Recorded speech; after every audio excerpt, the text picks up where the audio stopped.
You are a scientist. You are working your way to the point in which you are becoming one of the most respected scientists in the world. You're working your way up to winning a Nobel Prize. Again, this is just a metaphorical example to sort of get you folks mentally into the zone, into the context of what's occurring. So, long story short, you end up going to university, you do fantastic. You're, tremendously respected around the world scientifically, all of this.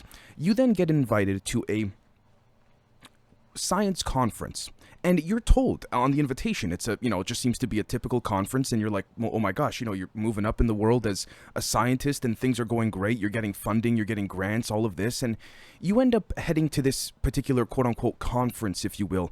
And what ends up happening when you walk in is that it's not a conference per se. What it is, for example, is a university, and you realize, hold on a second, this seems like a university classroom. What am I doing here? There's about a dozen other scientists that are sitting there, all in silence. And they all look at each other, and they kind of look at you, and they say, ma'am, sir, what if we told you that instead of I think, therefore I am, it is I am, therefore I think? And what if we told you, again, this is just an example, folks, I'm not saying I'm correct, let me be clear, but what if these scientists then said to you, ma'am or sir, you know how they say that magic is simply science unexplained? Well, consider this, both literally, esoterically, philosophically. What if science is magic that is unexplained?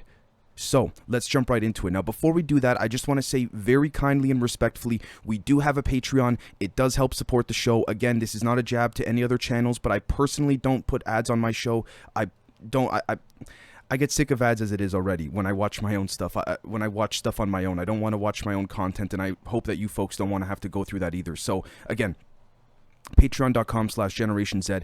We have everything from the most complicated or close to the most complicated concepts of physics, electrical engineering, computer sciences, you name it, all the way to the most basic fundamental understanding of what we're looking at here pertaining to the phenomenon, which will help you ultimately understand yourself even better. And then, of course, we have people that come on a weekly basis. We have multiple different series on the Patreon where, again, we delve into things like the occult, and we don't claim that we are correct in any way, shape, or form, but rather we're trying to view all slices of the pizza or the metaphorical pie, if you will. But let's jump into it. So, the P.A.N. P.A.N. stands for Palladium at Night. And no, I did not make that up. You'll see shortly what we're looking at. So, exploiting neural or neutral. There's a reason why in the title the brackets is the letter T is in brackets. I will explain shortly.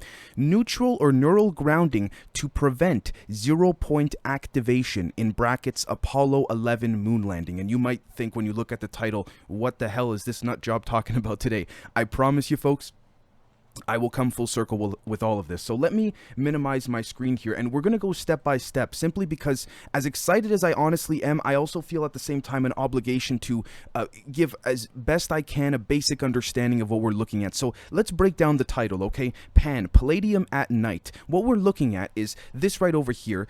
Palladium at Night, for those that aren't familiar, is actually a satellite patch, if you will, also a program, so to speak. Now, for those seeing here, this is the symbol, or the patch, if you will. I will zoom in.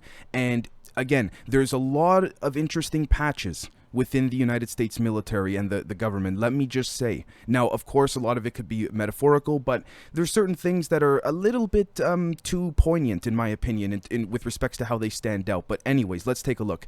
USA-207. USA-207, or International Coast Bar Code 2009-047A, also known as P.A.N, officially meaning Palladium at Night, or Nemesis 1, or P360, is a classified American SIGINT satellite. We'll break down very shortly what SIGINT is for those that don't know, which was launched in September 2009. The US government has not confirmed which of its intelligence agencies operate the satellite, but leaked documents from the Snowden files point to the NSA. The spacecraft was constructed by Lockheed Martin and is based on the A2100 satellite bus using commercial off-the-shelf components. The contract to build P.A.N was awarded in October 2006, with the satellite initially scheduled to launch 30 months later in March 2009. Now, what's interesting about all of this, okay, is that End quote. What we need to look at here is, again, the naming, keep in mind, pertaining to, I know this might sound a bit out there for some, but there is science to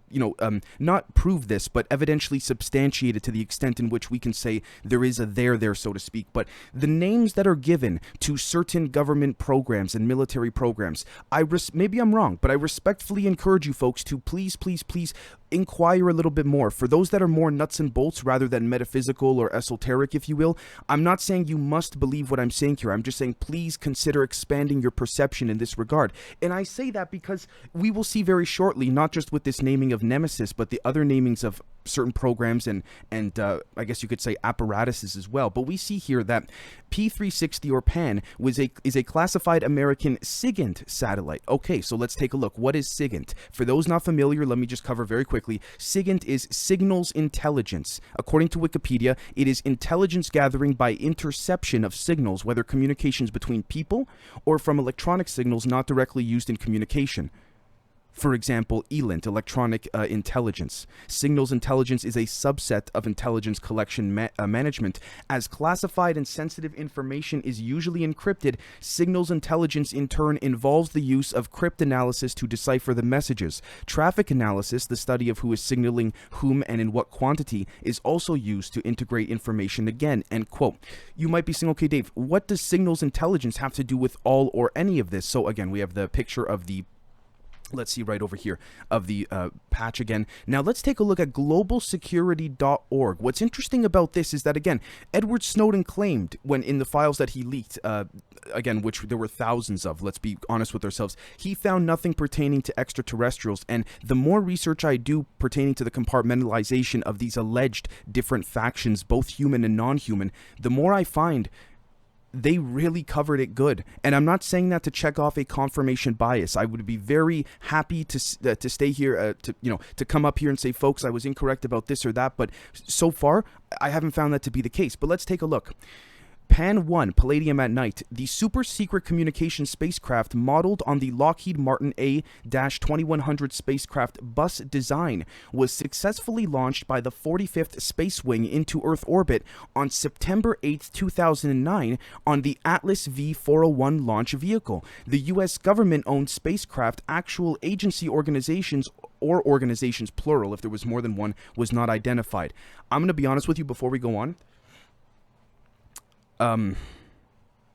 Okay, I'm of the personal opinion, I have nothing to back this up with, but again, Wikipedia said NSA, I'm also going to go with NRO as well, the National Reconnaissance Organization, and maybe a couple others, but anyways, so we see here, however, its communications mission appears to be related to the U.S. Navy's ultra-high frequency follow-on program constellation of geosynchronous communications spacecraft because of the monitored frequencies emanating from the spacecraft launched in Earth orbit. It also appears to be in part serving as an SDS relay satellite combined mission. This is interesting. Again, one thing I want to point out as well here too, by the way, folks, is we see this mission appears to be related to the U.S. Navy's ultra-high frequency UFO follow-on program.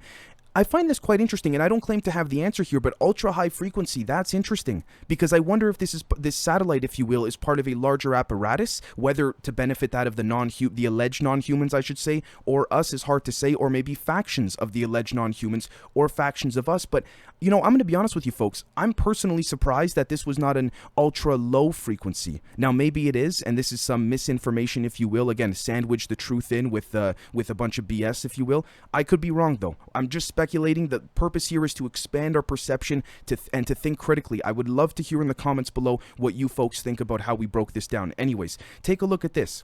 Also, one more agency, the National Geospatial Intelligence Agency may be a part of this too, in my humble opinion. But so the second paragraph reads, this is apparently a major replacement gap filler program series of spacecraft while waiting on the U.S. Navy delayed multi-user objective system, MUOS, M-U-O-S satellite. It could also be related to several unidentified program offices in the intelligence community like the CIA and NRO, again, or AFTAC, AFTAC, or for SDS, and or operating stealth UAV intelligence systems from space. This new spacecraft was built on relative short notice, a 30-month fixed price contract from October 2006 using commercially available generic spacecraft components with some specialized requirements apparently added to fulfill the requirements contracted using a commercially available standardized bus design approach, end quote.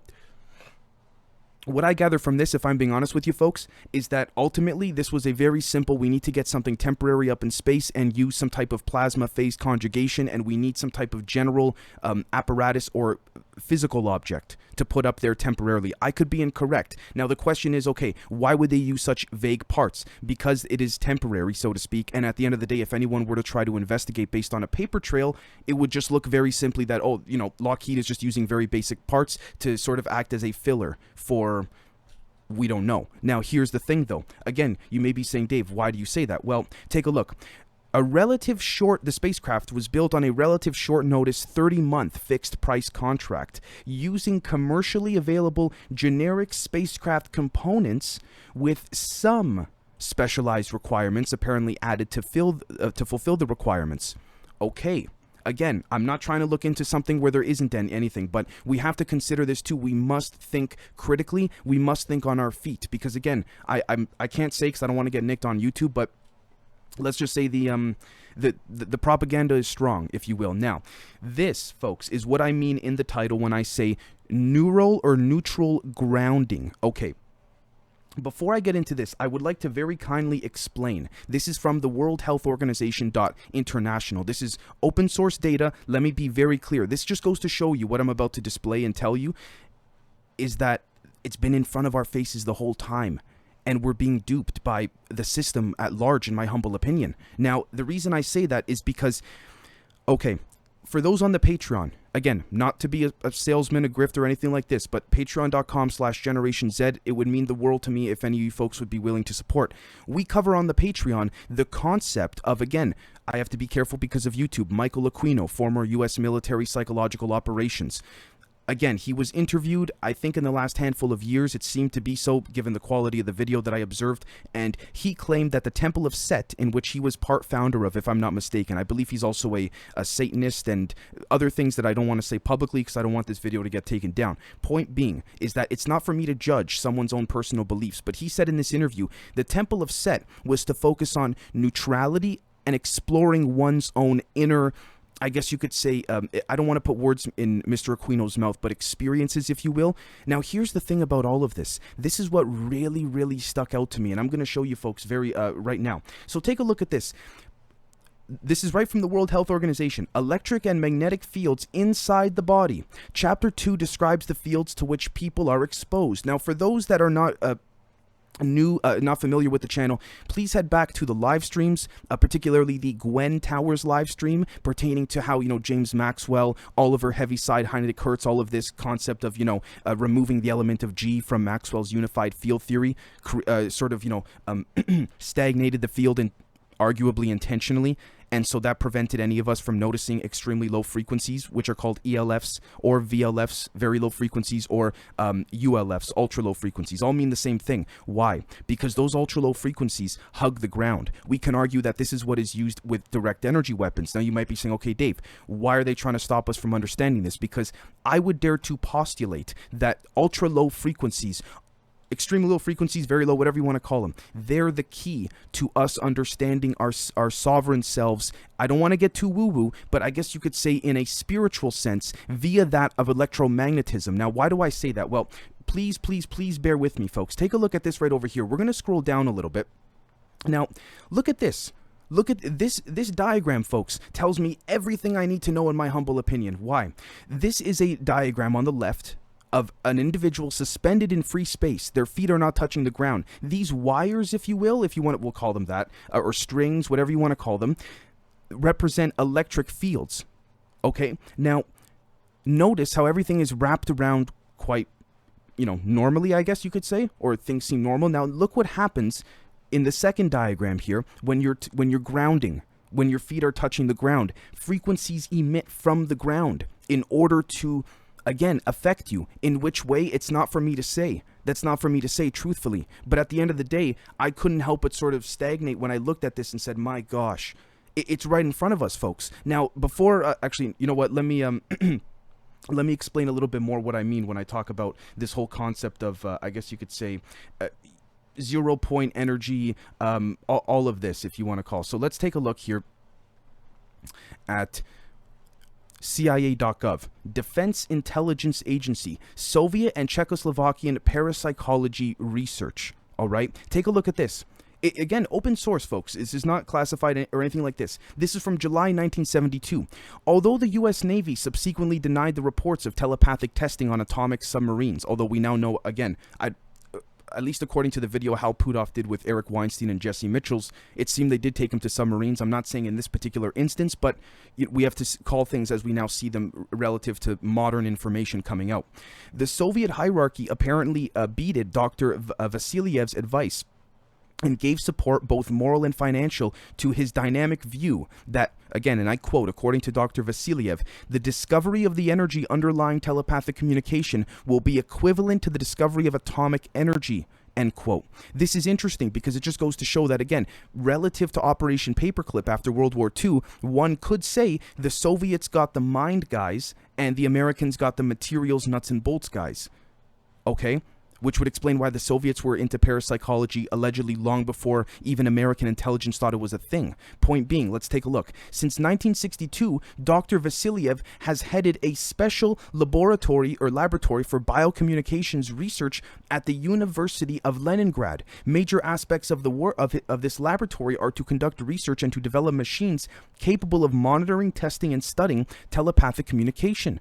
In 1953, Dr. Vasiliev claimed to have conducted successful long-distance telepathic experiments between Leningrad and Sevastopol, a distance of 1,200 miles, with the aid, again, of an ultra-short-wave ULF radio transmitter. There we go again, the extremely low wave or frequencies, or the very low or ultra-low frequencies, which is why I want to say respectfully, I could be wrong. However, when jumping back to this here, we see again that apparently P.A.N. used the Navy's ultra-high frequency.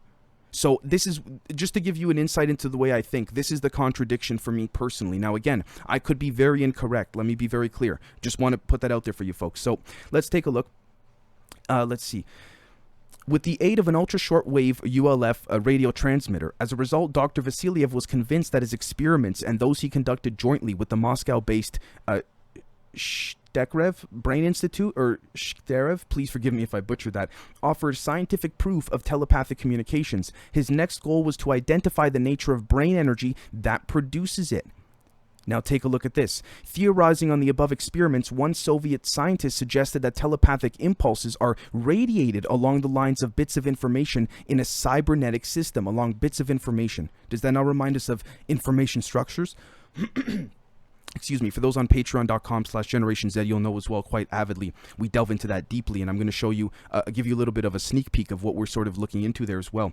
Another scientist is known to be working on the idea of time as energy, speculating that telepathic transmissions may be propagated through a supposed time energy system rather than through the electromagnetic field. For those on Patreon that are seeing this days in advance before it goes public, think of, again, phase conjugation, self-implosion, and propagation via, again, Dan Winter's work, the electrical engineer.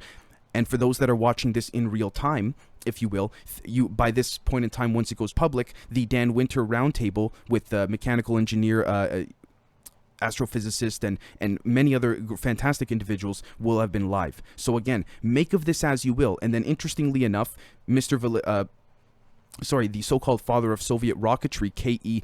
Tsiolkovsky, stated that, and I quote, I'm going to paraphrase, he basically said, we need to understand space flight and the human mind in order for the two both to sort of go together in conjunction. Now, here's what's interesting about all of this. Let's take a look at sophoarchon.com. These are some Terence McKenna quotes, and what I find here is that this right over here.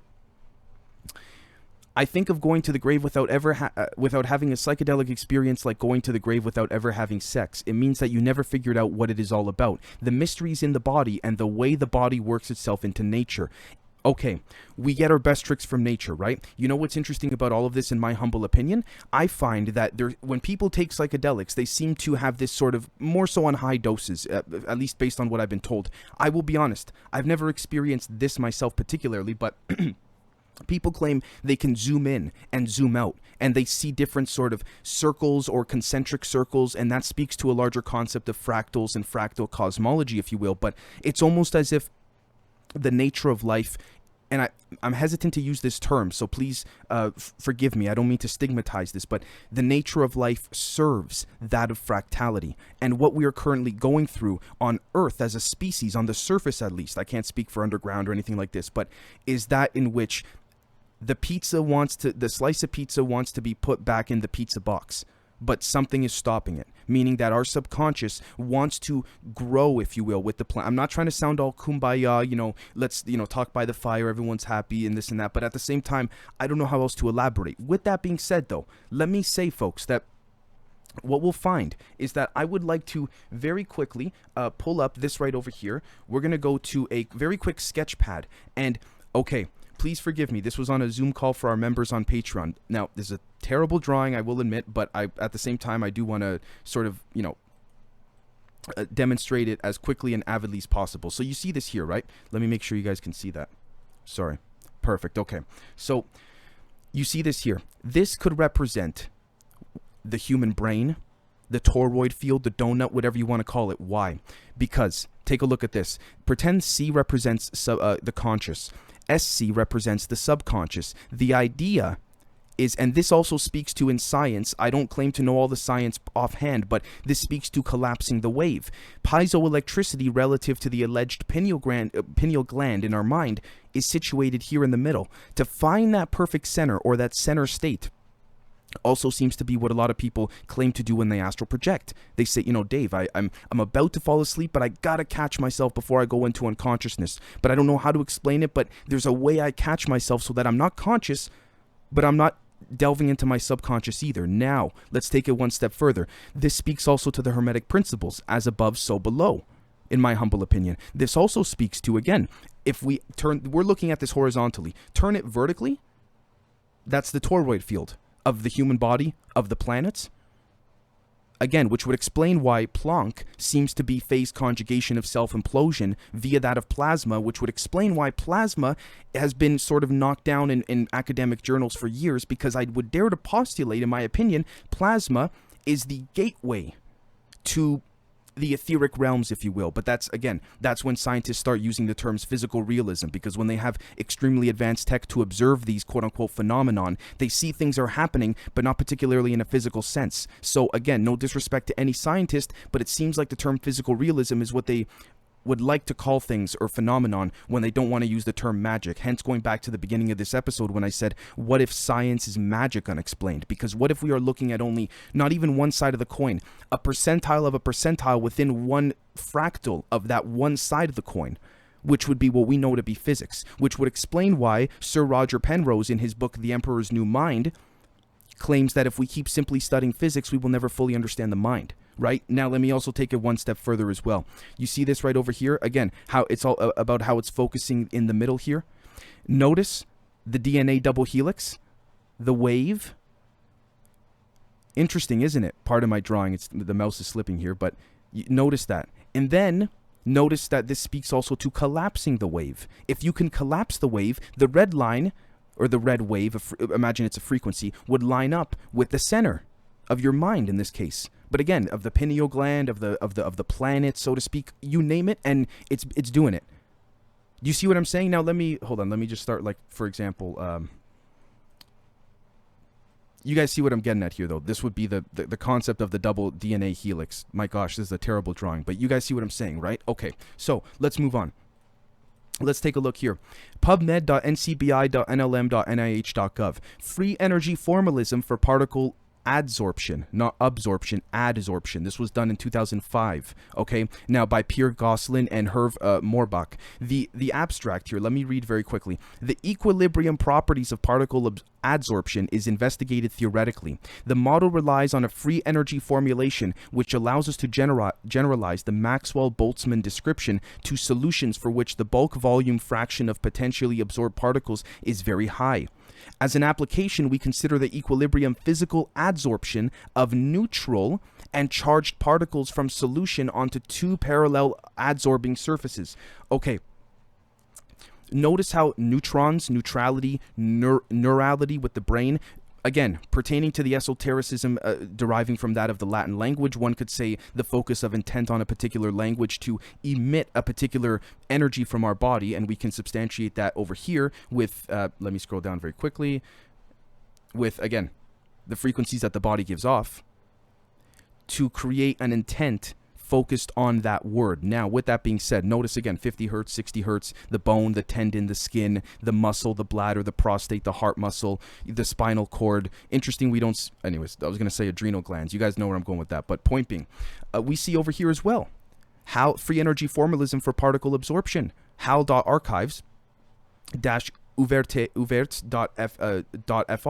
Conclusion. In this paper, we have proposed a free energy formalism to describe the phenomenon of surface adsorption of neutral and charged particles as well. This free energy formalism has led to the equilibrium particles distribution for the case of physical adsorption of neutral and charged particles from solution onto two parallel adsorbing surfaces. Two parallel. Oh, interesting. Two parallel? One parallel, two parallel, sort of like the two, each side of the brain, sort of like the toroid field, hermetic principles, as above, so below. And it seems as though, again, now imagine, let me, forgive me, folks, let me just remove the red lines here. Now imagine, for example, this was a craft, a circle craft. I know my drawing's terrible, but you know what I mean. Imagine this was a circle craft.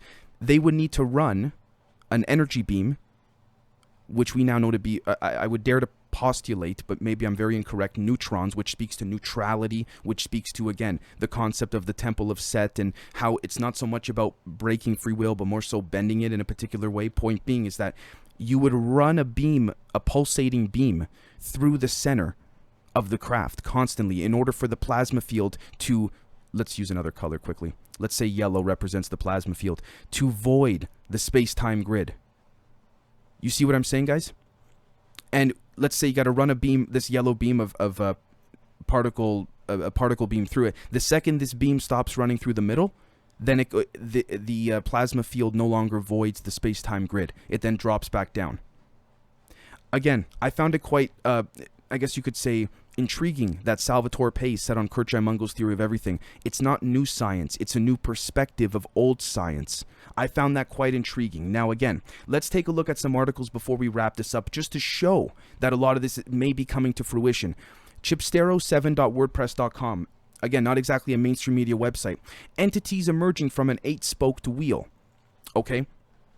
Take a look at this. Quote from researcher William Henry. The Mayans say that this has to do with CERN and Saturn and the P.A.N satellite and all of this, and pertaining to the possibility of, the P.A.N satellites, I guess you could say, maybe creating a barrier for us, or maybe not. It's not for me to say, but take a look. The Mayans say that out of a celestial alignment comes a serpent rope with Quetzalcoatl riding upon it and a blessed substance the Mayans called its, apparently spewing from it. ITZ, the word its. Now, what's interesting, by the way, let me say very quickly, Quetzalcoatl, that reminds me of the so-called sky worms that have been seen in the sky lately, particularly in Latin America, at least based on what I've seen. But in Mayan belief, a serpent rope emerges from the center of the galaxy, symbolized by an 8-spoked wheel. Cosmic sap oozes from this world tree or cosmic cross. Again, I can't help but think of Metatron's cube, flower of life, but anyways, when I see world tree, when I read world tree here, but pertaining to sacred geometry and what have you. But take a look. This is what stands out to me the most. Though perhaps even more intriguing is the picture that developed when Mayan scholar John Jenkins replaced the Mayan term serpent rope with the appropriate modern word wormhole. It is highly interesting that this wormhole he's emerging from is an 8-rayed symbol which is the galaxy, that matches the 8-rayed or 8-spoked Large Hadron Collider at CERN, which was eventually superseded by CERN's Future Circular Collider. Now, again, we can get into CERN, but that's not the point of today's episode. Wormhole, the concept of a wormhole. Oh, again, scientificamerican.com. Wormhole tunnels in space-time may be possible, new research suggests. There may be realistic ways to create cosmic bridges predicted by general relativity. You mean Dr. Eric Davis's 2003 report, if I'm not mistaken, about traversable wormholes? Oh, how convenient. How convenient. Again, I'm no disrespect to any scientists on the surface, but I just want to point out the obvious, if I'm being totally honest. Now, take a look at this. This was today, as of the day I'm recording this. TechExplore.com. Making a sandwich out of magnets and topological insulators shows potential for lossless electronics. Lossless? Or you mean magical? Or physical realism? Whatever word you want to use. Again, pulling from maybe a hyperspatial dimension, if you will. Interesting, pertaining to potentially piezoelectricity as one of many other ways in how this could work. And again, they keep using the word quantum because, again, it's a vague term. We also have to understand that, to my understanding at least, quantum physics is I guess you could say it's not like classical mathematics as I understand it, where it is like, okay, this is what it is and that's that. It is a set of proposals, formulas, if you will, at a particular level. And again, speaking of level, that speaks to concentric circles, zooming in, zooming out, as people claim when on psychedelics. Let's take a look at this. Independent.co.uk. Inexplicable waves are coming out of the sun, scientists say. Again, no disrespect to the scientists, but again, inexplicable? It's alleged the sun is a battery, it's a living being, it's an alleged portal, it's an energy harvester. I wouldn't go with inexplicable. Take a look at this. MedicalExpress.com. Researchers control brain circuits from a distance using infrared light. Which would explain, again, a great friend of the show, Alexei Novitsky, how that pertains to the paranormal concept of things, that when ghosts cannot leave a particular property, that has to do with entropy and negentropy via that of the shadow of that ghost or that entity being the baseline of its limit. Because infrared light is the extent in which, at least in this dimension, via that of potentially things like the P.A.N. satellite, that are preventing us from, I don't want to jump to conclusions or assumptions. Let me refrain from there. But you get what I'm saying, pertaining to light and all of this. Now, look at this. abc.net.au. Stonehenge hand axe site dating back 1.3 million years discovered in Morocco. Huh. Interesting, isn't it? Look at this. Nature.com. Mysterious skull fossils expand human family tree, but questions remain. A specimen named Dragon Man, sort of like the Naga, the serpent, the DNA, the double helix, when collapsing the wave, as we've seen in ancient Egypt. Again. Now, finally, I'm not going to get into detail pertaining to what occurred during Apollo 11, pertaining to what Neil Armstrong said and all of this to NASA, but see this little dot right here? This was apparently when Neil Armstrong landed on this crater on Apollo 11, and these were the craft, some human, some ET, that were there to greet them, allegedly. The reason I bring all of this up is because I would dare to say we are this close to finding out what these alleged malevolent beings have entrapped within us. But again, I can't help but think of when Lou Elizondo said recently that when one is preparing to attack the enemy and they send a surveillance drone and the enemy sees the surveillance drone, again, the element of surprise is lost. So the extent to the question, at least in my opinion, becomes, to what extent do we have time for preparation, if you will? So, without further ado, I would like to thank all of you so very much for watching or listening to this episode. And I really, really hope you grasp what we're looking at here, because if you head to patreon.com/GenerationZ, it goes into even more detail, Thank you so very much, and we'll catch you all very soon. Cheers.